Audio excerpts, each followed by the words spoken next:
La idea de un parásito que toma el control de su huésped, que lo convierte en un zombie, suena a peli de terror, ¿verdad? Pues las fuentes que tenemos hoy, que van desde tesis doctorales a artículos científicos de primer nivel, nos cuentan una historia que, bueno, supera cualquier guión. Demuestran que no es ficción, sino una realidad biológica absolutamente alucinante. Hoy vamos a sumergirnos en la increíble relación entre el hongo Ophiocordyceps unilateralis y las hormigas. Vamos a intentar entender cómo es posible que un organismo sin cerebro pueda literalmente secuestrar la voluntad de un insecto social con una precisión casi quirúrgica. Vale, vamos a desgranar esto. Y es importante empezar diciendo algo, ¿eh? Aunque lo llamemos por un solo nombre, en realidad no hablamos de una única especie. Lo que las fuentes describen es un complejo gigantesco, lo que se llama Ophiocordyceps unilateralis sensulato, o sea, en sentido amplio, coevolución antagónica. Coevolución antagónica. O sea, que la hormiga y el hongo llevan millones de años evolucionando el uno en respuesta al otro. La hormiga saca una defensa y el hongo, pues, un nuevo ataque. Una guerra biológica sin fin. Esa es la definición perfecta. Una carrera armamentística a escala microscópica, que lleva activa desde mucho antes de que nosotros camináramos sobre la Tierra. Pues el primer disparo en esta guerra empieza de una forma muy sutil, ¿no? Una hormiga obrera buscando comida por el suelo de la selva y sin querer roza una espora del hongo. Una espora que es pegajosa, se le adhiere al exoesqueleto y ahí, sin que la hormiga lo sepa, empieza la cuenta atrás. Exacto. Una vez que está pegada, la espora germina. Y aquí viene el primer acto de esta invasión, que es increíble. Forma una estructura que se llama apresorio. Las fuentes lo describen de una forma muy gráfica, como un taladro biológico. Vaya. Y no es una metáfora, ¿eh? O sea, que no es que se cuele por una grieta que ya exista. Perfora activamente para entrar. Perfora, con una fuerza increíble. Combina una presión mecánica brutal con un cóctel químico de enzimas para disolver esa coraza de la hormiga. Un momento, un cóctel químico. ¿Le echa una especie de ácido para abrirse paso o cómo va eso? Prácticamente. Son enzimas muy específicas. Usa quitinasas para atacar la quitina, que es el material del exoesqueleto, lipasas para las grasas, proteasas para las proteínas. Es un ataque químico hecho a medida. A la carta. Exacto. Una vez que atraviesa esa barrera, la invasión es silenciosa, pero ya es imparable. Vale, el hongo ya está dentro. Y aquí viene la gran pregunta, lo que a todos nos deja locos. ¿Cómo toma el control? Porque la lógica, y todas las películas que hemos visto, nos diría que va directo al cerebro. Pues aquí es donde la realidad es mucho más extraña y, bueno, mucho más sofisticada que la ficción. Es lo que los investigadores llaman el enigma del cerebro intacto. ¿Cómo? El enigma del cerebro intacto. Sí. Gracias a reconstrucciones 3D y a microscopía de alta resolución, se ha visto que las células del hongo, las hifas, crecen por todo el cuerpo de la hormiga. Se infiltran en sus músculos, pero no invaden el tejido neuronal. Espera un momento. Me estás diciendo que el hongo no toca el cerebro. Entonces, ¿cómo la controla? ¿Es telepatía o qué es esto? Es algo casi tan increíble. La manipulación no es física, es química. El hongo crece masivamente dentro de la cabeza, sí, pero envolviendo el cerebro. Lo rodea. Como una jaula, pero sin penetrarlo. Y desde ahí libera un arsenal de compuestos neuromoduladores que sí son capaces de cruzar la barrera hematoencefálica. O sea, le envía órdenes químicas directamente al cerebro. El cerebro de la hormiga está consciente. Pero ya no es el piloto. Es un prisionero en su propio cuerpo. Exactamente esa es la imagen. El cerebro sigue ahí, funcional, pero ha perdido el control de los músculos. Y no solo eso, dentro del cuerpo, las células del hongo no actúan por separado. Se conectan unas con otras mediante túbulos. Forman una red. Forman una red interconectada que lo invade todo. Es como si el hongo le instalara un sistema nervioso paralelo para manejar a la hormiga como una marioneta. ¡Qué barbaridad! Un titiritero biológico que tira de los hilos desde dentro. Y supongo que ese control se manifiesta de una forma muy visible. De una forma dramática. La hormiga empieza a sufrir convulsiones que afectan a todo su cuerpo. Son espasmos tan violentos que hacen que se desprenda y caiga desde las alturas del dosel del bosque, que es su hábitat, hasta el sotobosque. La zona más baja y húmeda. Y esa caída no es un accidente, claro. Es el primer paso del plan del hongo. Es el primer paso de una manipulación calculada al milímetro. Una vez en el suelo, el hongo le provoca un cambio total en el comportamiento. La obliga a trepar por la vegetación baja, un tallo, el en vez de una hoja. Pero no de cualquier manera, ni a cualquier altura. ¿A qué te refieres con cualquier altura?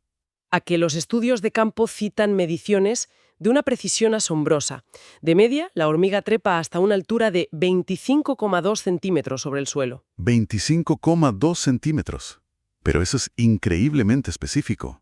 ¿Por qué esa altura exacta? Porque esa altura ofrece el microclima perfecto para que el hongo pueda completar su ciclo. Claro. Ni el dosel, que es demasiado seco, ni el suelo, que es demasiado húmedo.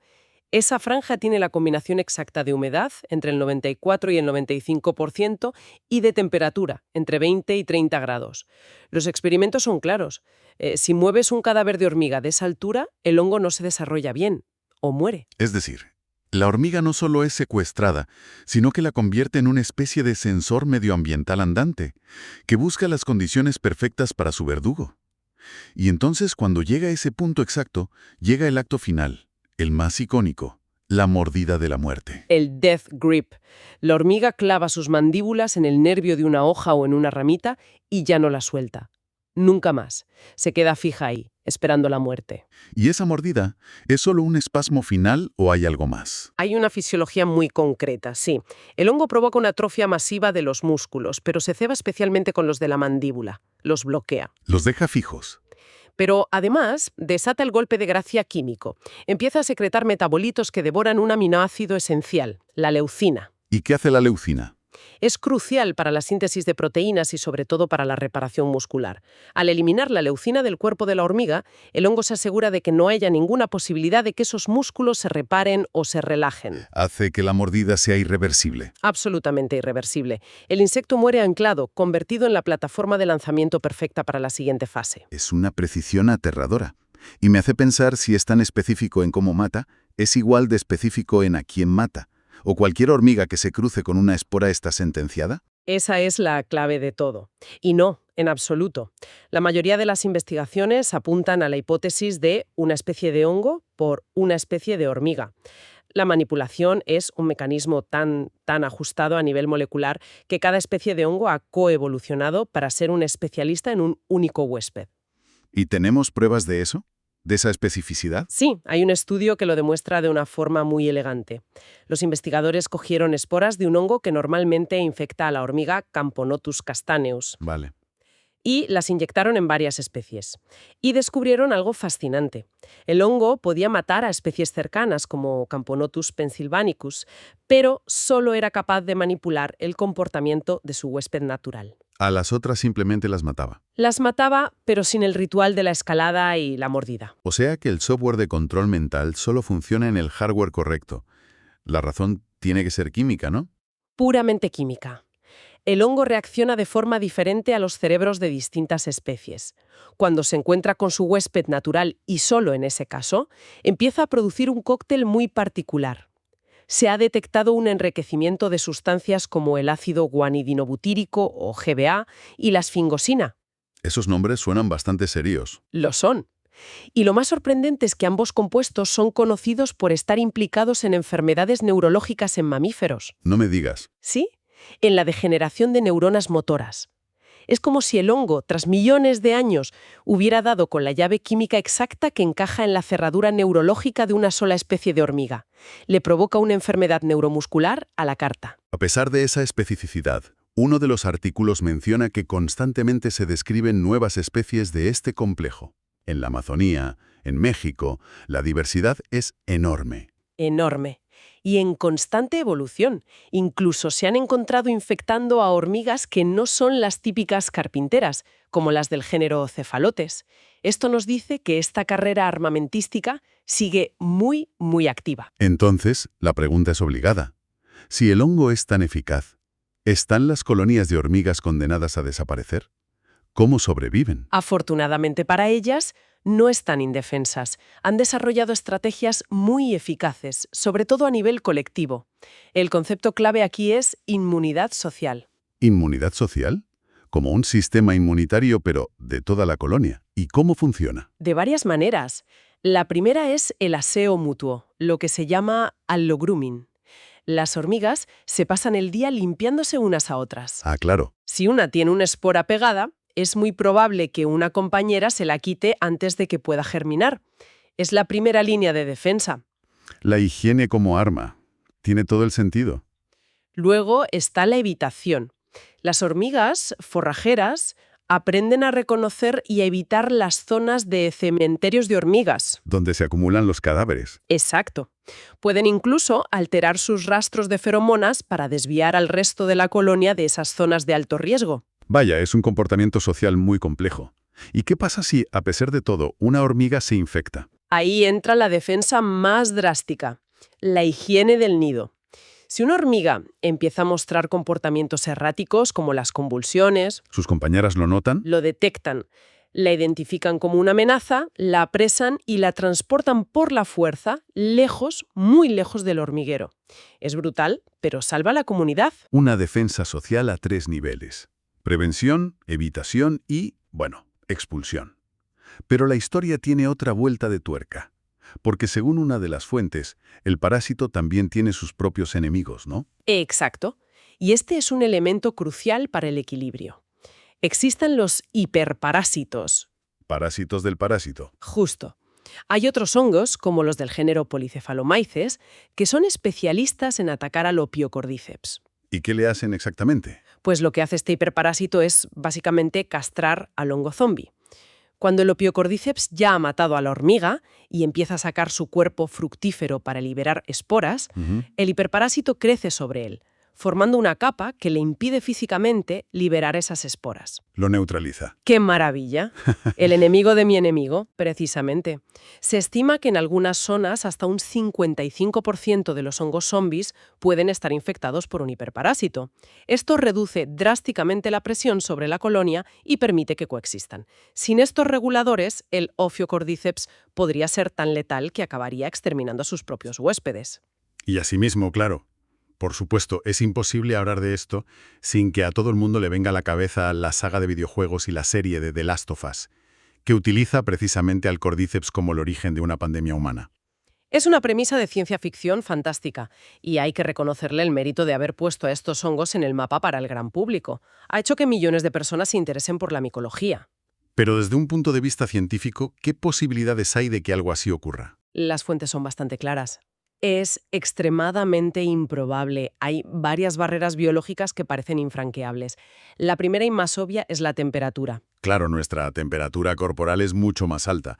Somos demasiado calientes para ellos. Exacto. Nuestros 37 grados son un ambiente hostil para la mayoría de hongos, incluido este, que prospera entre 20 y 30 grados.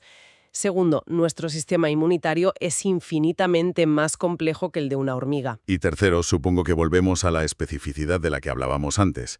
No es un hongo que pueda simplemente decidir cambiar de menú de un día para otro. Exacto. Ha pasado millones de años perfeccionando un arsenal químico para un tipo de insecto muy concreto. Un salto evolutivo a una especie tan diferente como un mamífero es, biológicamente, casi inverosímil. O sea que podemos dormir tranquilos. Podemos dormir tranquilos. Uf, menos mal. Es una historia increíble la que nos cuentan estas fuentes. La precisión de un control mental ejercido sin tocar el cerebro, la sofisticación de esa guerra química y la ironía de un cerebro intacto pero impotente. Como dice una de las investigaciones, la evolución no siempre favorece la complejidad, sino la eficacia funcional. Es una conclusión muy potente. El análisis de Ophiocordyceps nos enseña que la información química puede ser tan poderosa como la fuerza física. Un organismo que ni siquiera vemos puede convertir a uno de los insectos más exitosos del planeta en una simple herramienta para su reproducción. Te deja pensando en la fragilidad de la voluntad. Totalmente. Y nos deja con una última reflexión. Si un hongo ha podido desarrollar a lo largo de la evolución una farmacopea tan específica para manipular el sistema nervioso de una hormiga, ¿qué otros diálogos químicos aún por descubrir están ocurriendo ahora mismo en los ecosistemas a nuestro alrededor, regulando comportamientos y equilibrios de formas que apenas empezamos a imaginar?